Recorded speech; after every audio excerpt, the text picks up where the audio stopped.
제가 20대 때에 유럽의 성당을 가서 본 적이 있습니다. 각 나라마다 성당들이 참 크고 웅장하고 화려했습니다. 왜 그럴까요? 그것이 지어진 그 시대에는 그렇게 웅장하게 지어야 그 높아진 건물을 통해서 하나님께 올라가며 또 성도들의 신자의 마음을 표현하는 것이며 또 그런 큰 성당 건물이 하나님의 그 위엄을 나타내는 것이라 그들 생각했기 때문입니다. 하지만 실제로는 그렇게 화려하고 웅장하고 높은 탑의 성당들이 하나님의 위엄이 아니라 오히려 당시 로마 카톨릭의 부패를 상징했습니다. 대표적인 것이 그 로마에 있는 성 베드로 성당이죠. 그것을 짓기 위해 카톨릭에서 한 것이 있습니다. 바로 면죄부입니다. 그것은 종이에다가 이 종이를 가진 사람은 죄를 용서받는다라는 글귀가 있고 로마 그 교황의 인증이 있고 그것을 통해서 사람들이 돈을 주고 사가지고 그 돈을 가지고 베드로 성당을 만들었던 역사가 있습니다. 말 그대로 복음을 비하한 것입니다. 왜 그렇습니까? 오직 죄를 용서받는 것은 로마 교황의 어떤 도장이 있는 종이 쪼가리가 아니라 바로 하나님의 아들 예수 그리스도밖에 없기 때문입니다. 그런데 예수 그리스도의 복음이 아닌 보혈이 아니라 오히려 사람이 만든 그 종이를 가지고 그렇게 면죄를 한다고 하는 복음의 비하가 그 중세 성당의 부끄러운 모습일 것입니다. 오늘날은 어떻습니까? 미국에 가면은 수정교회라는 곳이 있습니다. 그런데 이것은 세계 최대 규모의 교회이기도 하고 모든 외관이 유리로 되어 있는 참 크고 웅장한 교회입니다. 또한 이곳에는 세계 최대의 파이프 오르간이 있는 그러한 교회입니다. 하지만 설립자 목사와 그 아들 목사로 인하여서 그 교회는 재정 횡령이 일어나게 되고 그로 인해 파산됩니다. 그래서 2012년에 이 수정교회는 로마 카톨릭에 팔리게 되었습니다. 즉 개신교의 그 교회가 그 설립 목회자와 그 아들 목회자로 인해서 어려워지게 되고 기업도 아닌 교회가 파산됨으로써 카톨릭에 팔리게 되는 그러한 일들이 벌어지게 됩니다. 우리나라는 어떻습니까? 사실 우리나라 은행에서 가장 큰 고객 중에 하나가 바로 교회입니다. 참 교회가 은행의 대출을 많이 받곤 합니다. 물론 때로는 정말 필요로 인하여서 교회 건물을 짓기 위해 대출 받기도 합니다. 하지만 때로는 목회자의 어떤 그 욕심 때문에 대출을 받아 그렇게 교회를 짓는 경우도 있습니다. 앞서 말한 그런 유럽과 또 미국과 우리나라 공통점이 하나 있습니다. 그것은 과연 어떤 목적으로 교회를 세우는가입니다. 아까 말한 것처럼 진정한 믿음과 신앙이 아니라 단지 건물을 통해서 하나님에 대한 믿음을 드러내고자 했던 그런 중세 시대 유럽 중세 시대의 그런 성당처럼 또 어떤 기업처럼 교회를 설립하고 이끌었던 미국 수정교회처럼 그리고 때로는 물론 다는 아니지만 어떤 일부의 그런 욕심 때문에 건물을 짓기 위해 대출을 받는 한국 교회 모습처럼 그렇게 공통점이 있는 것을 우리는 볼 수 있습니다. 과연 우리가 이런 것을 보면서 교회의 본질이 무엇인지를 함께 보기를 원합니다. 교회의 본질은 무엇입니까? 하나님의 은혜와 능력으로 인한 회복과 거룩함이 임하는 통로가 되는 것이 바로 교회입니다. 단순히 교회는 어떤 건물로서의 존재가 아니라 그 교회에 모인 성도들의 예배를 통해서 하나님의 능력과 회복이 임하며 그로 말미암아 그 거룩함이 임하는 통로가 되는 것이 바로 교회입니다. 즉 사람의 계획으로 교회를 세우는 것이 아니라 하나님이 인도하시고 역사하시는 그런 복음의 공동체로서의 교회가 우리가 바라봐야 될 가장 큰 본질임을 우리는 지켜봐야 할 것입니다. 제가 이 말씀을 드리는 것은 이 스가랴서의 목적이 바로 그것이기 때문입니다.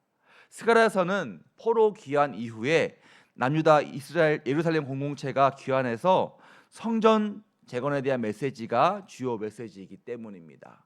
성도 여러분, 왜 이 돌아온 포로 이 백성들이 성전을 재건해야 합니까?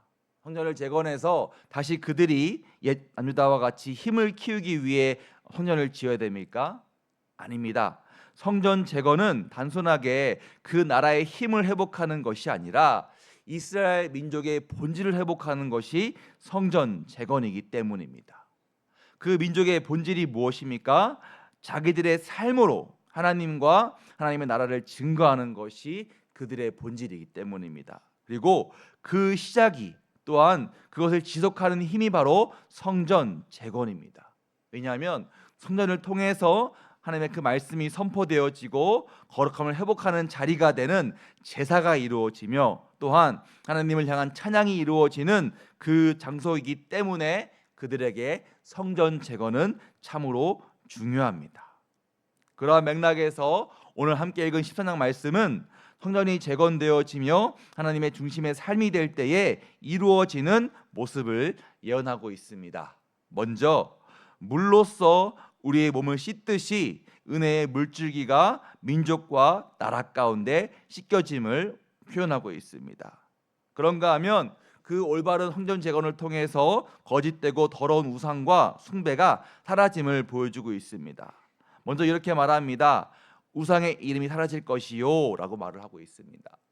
그 당시에 어떤 존재의 이름은 그 존재의 삶의 모든 것을 의미합니다. 그래서 이스라엘 사람들은 그 무엇보다 사람 이름 짓는 것을 가장 중요히 여겼습니다. 그 사람의 이름이 그 사람의 본질이기 때문입니다. 그런데 우상의 이름을 멸한다는 것은 무엇입니까? 우상의 존재조차 멸한다는 것을, 즉 우상의 모든 것을 멸한다는 것이 바로 우상의 이름을 사라지게 한다는 것입니다. 또한 3절 말씀에서 거짓 예언자의 부모가 거짓 예언자의 자녀를 심판하고 있습니다. 단순하게 어떤 제사장들이나 어떤 거룩한 사람들이 거짓 예언자를 멸하는 것이 아니라 거짓 예언자의 부모가 또한 하나님의 그 공의를 위해서 자녀의 거짓 예언을 심판하는 것임을 또한 보여주고 있으며, 또 거짓 예언자들은 자기의 그 거짓 예언한 것을 부끄러워할 것이라는 참된 회복을 우리에게 지금 또한 보여주고 있습니다. 이어서 8절 이하로는 회복의 방법을 또 보여주고 있습니다. 하나님께서 어떤 한 공동체의 3분의 2를 멸하시고 3분의 1을 불로 던지는 것을 또한 표현하고 있습니다. 이 불은 어떤 태우는 불이나 멸하는 불이, 제거하는 불이 아닙니다. 이 불은 구별하는 불입니다. 그래서 이 불을 통해서 금과 은을 연단한다고 이렇게 표현하고 있습니다. 성도 여러분, 혹시 금이 몇 도에 녹는지 아십니까? 약 1000도에 녹습니다. 은은 약 960도에 녹습니다. 그런가 하면 철은 1500도에 녹고 알루미늄은 600도에 녹습니다. 그러니까 이 말은 뭐냐면은 그 불의 녹는 점에 따라서 금속이 녹음으로써 낮은 온도에 녹는 그런 금속들을 다 제거하고 1000도에 녹는 그 금을 보존한다는 것입니다. 즉 이 불은 태우는 불, 멸하는 불이 아니라 불순물을 다 제거하고 온전한 금과 은을 남기는 그러한 불임을 우리에게 지금 말하고 있습니다. 즉 하나님께서는 환난 중에도 연단 중에도 끝까지 그 모습을 유지해서 금과 은과 같은 신앙을 표현하는 그 믿음의 사람들을 찾는다는 것을 우리에게 지금 보여주고 있습니다. 성도 여러분, 아무리 뜨거운 불도 1000도 이하의 불은 금을 녹일 수가 없습니다. 참고로 백금은 1500도입니다. 그래서 금보다 백금이 더 비쌉니다. 더 뜨겁게 녹기 때문이죠. 어쨌든 그렇게 금은 아무리 990도가 되어도 녹지 않습니다. 왜냐하면 그 온도가 1000도 이하 높기 때문입니다. 이 말은 즉 참된 믿음을 가진 사람은 아무리 큰 어려움과 환난이 와도 그 뜨거움을 견딜 수 있는 믿음을 가지고 금의 모습을 지키기 때문에 하나님은 그러한 금과 은 같은 성도 신자들을 그렇게 구별한다라고 우리에게 지금 표현하고 있습니다. 또 하나님은 그러한 그들을 인정하시고 또 인정받은 그들은 하나님을 찬양함을 우리에게 말씀으로 지금 이렇게 보여주고 있는 것입니다. 성도 여러분, 오늘 말씀처럼 우리 교회가 8절 이하의 말씀처럼 성령의 불로 연단되어서 금과 같은 은과 같은 교회가 되게 달라고, 성도가 되게 달라고 이 시간 함께 기도하길 소망합니다. 때론 나의 삶 속에서 때로는 큰 고통과 어려움이 임할 수 있습니다. 누군가에게나 어려움과 환난은 임합니다. 하지만 내가 하나님의 참된 금과 같은 은과 같은 성도이기 때문에 우리는 그것을 견딜 수가 있고 그 금과 은의 모습을 유지할 수 있습니다.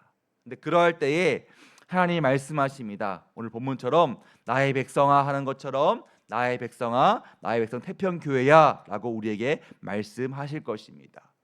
그렇게 귀한 교회와 성도로 사명을 감당하는 우리 모두가 되기를 간절히 소망합니다. 오늘 하나님께 반드시 그 거룩한 셈으로 정결하게 하시는 것처럼 또 우리에게도 말씀의 셈으로 정결하게 하시며 또한 하나님께 주시는 그 거룩한 불을 통해서 나의 모습을 또 지키는 것처럼 그렇게 주님의 길로 걸어가는 우리 모두가 되기를 주님의 이름으로 간절히 소망합니다.